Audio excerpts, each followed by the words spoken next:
एक गांव में रोहित और शोभित नाम के दो भाई रहते थे। बड़ा भाई रोहित अपने छोटे भाई से बहुत जलन रखता था, क्योंकि शोभित पढ़ाई लिखाई में होशियार था और रोहित उसे परेशान करता था। वो अपने भाई से घर का सारा काम करवाता था और खुद एक भी काम नहीं करता था। बस जंगल से लकड़ियां लाने जाता था और उन्हें नगर में बेचता था। लेकिन उसका छोटा भाई बहुत दयालु था। एक दिन सुबह सुबह, रोहित भैया उठो, आज जंगल नहीं जाना क्या आपको? काम के लिए देर हो रही है। उठो भैया उठो। अरे सुबह सुबह क्यों सर पे चढ़े हो? सोने दो मुझे, जाकर अपना काम कर। मैं भी सोकर उठूंगा तब जाऊंगा। चल जा यहाँ से। लेकिन भैया मुझे खाना बनाना है और लकड़ियाँ खत्म हो गई हैं। सोने भी नहीं देते। हाँ हाँ जा रहा हूँ। रोहित अंगड़ाई लेते हुए उठता है और कुल्हाड़ी उठाकर जंगल की तरफ निकलता है। भैया जल्दी आना। हाँ हाँ ठीक है ठीक है। रोहित जंगल में पहुंचकर रोज तो मैं यहीं से लकड़ियाँ लेकर जाता हूँ, आज थोड़ा आगे जाकर देखता हूँ। यही सोचकर वो आगे बढ़ गया और थोड़ी दूर चलने के बाद उसे एक बहुत सुंदर दिखने वाला पेड़ दिखाई दिया। अरे वाह, ये बहुत अच्छा पेड़ है। अगर मैंने इसे आज काट लिया तो 10-15 दिन के लिए आराम हो जाएगा। रोहित ने यही सोचकर जैसे ही पेड़ काटने के लिए कुल्हाड़ी उठाई, वैसे ही वो पेड़ बोला, रुको भाई रुको, मैं एक जादुई पेड़ हूँ, तुम मुझे मत काटो। अगर तुम मुझे नहीं काटोगे तो मैं अपने सोने का फल तुम्हें दे दूंगा। क्या? सोने के फल? ठीक है ठीक है, तुम मुझे फल दो, मैं तुम्हें नहीं काटूंगा। जादुई पेड़ ने अपने सोने के फल रोहित को दे दिए। रोहित ने फल लिए और वहाँ से चला आया।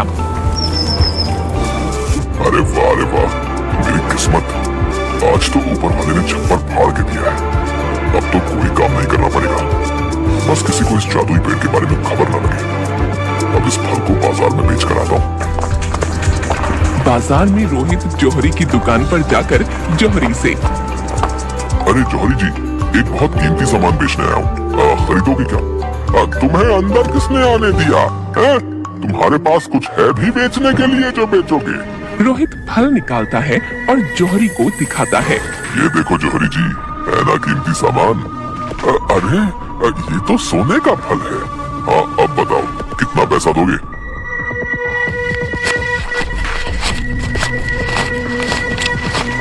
ये लो 15,000 और लाओ ये सोने का फल मुझे दे दो। रोहित जौहरी को वो फल देकर पैसे ले लेता है और घर आ जाता है।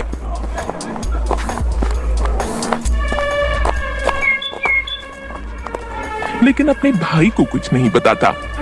रोहित हर दिन एक फल जौहरी को बेचता। एक दिन शोभित अपने भाई से,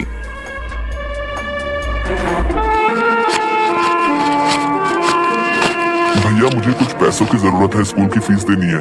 क्या पैसों की जरूरत? कोई पैसे नहीं है मेरे पास। मेरे पास क्या पैसों का पेड़ लगा हुआ है जो आ जाते हो पैसे मांगने? खुद काम करो और कमाओ। भैया अपनी फीस के लिए मांग रहा हूँ। आप तो हर रोज इतनी फिजूल खर्ची करते रहते हो। फिजूल खर्ची करता हूँ मैं? बहुत जुबान चलने लगी है तेरी, है? भाग यहाँ से, भाग। और इस तरह से रोहित शोभित की पिटाई करता है और उसे पैसे नहीं देता। एक दिन रोहित के सारे फल खत्म हो जाते हैं। अब तो सारे फल खत्म हो गए हैं, अब मैं क्या करूंगा? एक काम करता हूँ, मैं फिर से उस जादुई पेड़ के पास जाता हूँ। रोहित उस पेड़ के पास जाता है और उसे धमकाने लगता है। सुनो जादुई पेड़, अगर तुमने मुझे अपने सारे फल नहीं दिए तो मैं तुम्हारी सारी शाखाएं काट दूंगा।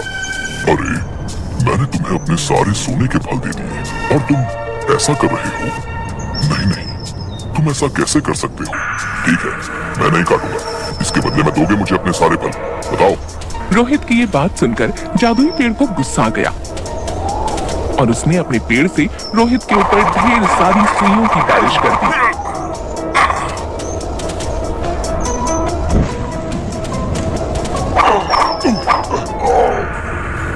जिससे वो बहुत बुरी तरह घायल हो गया। अरे अरे ये क्या कर रहे हो? बचाओ बचाओ कोई मुझे, बहुत दर्द हो रहा है। इधर शाम होने पर शोभित को अपने भाई की चिंता होने लगी। शाम होने को है लेकिन अभी तक भैया नहीं आए, जाके देखता हूँ कहाँ गए हैं। इतनी देर तो कभी नहीं हुई भैया को।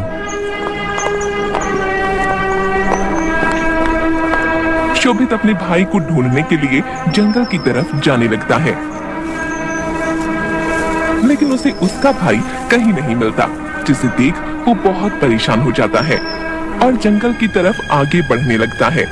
बहुत दूर चलने के बाद उसे एक आवाज, कोई बचाओ मुझे, सुनाई दी।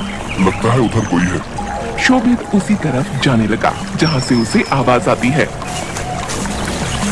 और जाकर देखता है कि उसका भाई घायल हालत में पड़ा है। अपने भाई की ऐसी हालत देख शोभित रोने लगता है और रोते रोते कहता है, भैया आप परेशान मत हो, मैं अभी आपके शरीर से ये सारी सुइयां निकाल देता हूँ। लेकिन ये सब हुआ कैसे? तुम मुझे क्यों बचाना चाहते हो?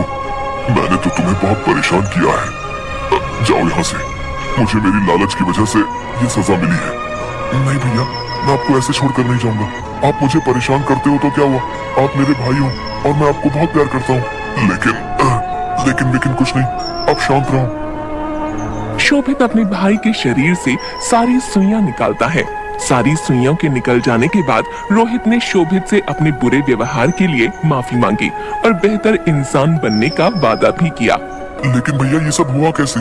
रोहित ने शोभित को सारी बात बताई। मैं लालच में आकर इस पेड़ को काटने जा रहा था, जिसकी वजह से जादुई पेड़ ने मुझे ये सजा दी। जादुई पेड़, मुझे माफ कर दो।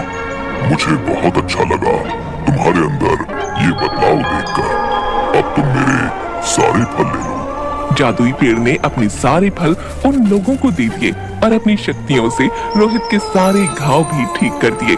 दोनों बहुत खुश हुए और घर आ गए। अब रोहित अपने भाई के साथ अच्छा व्यवहार करने लगा और दोनों खुशी खुशी रहने लगे।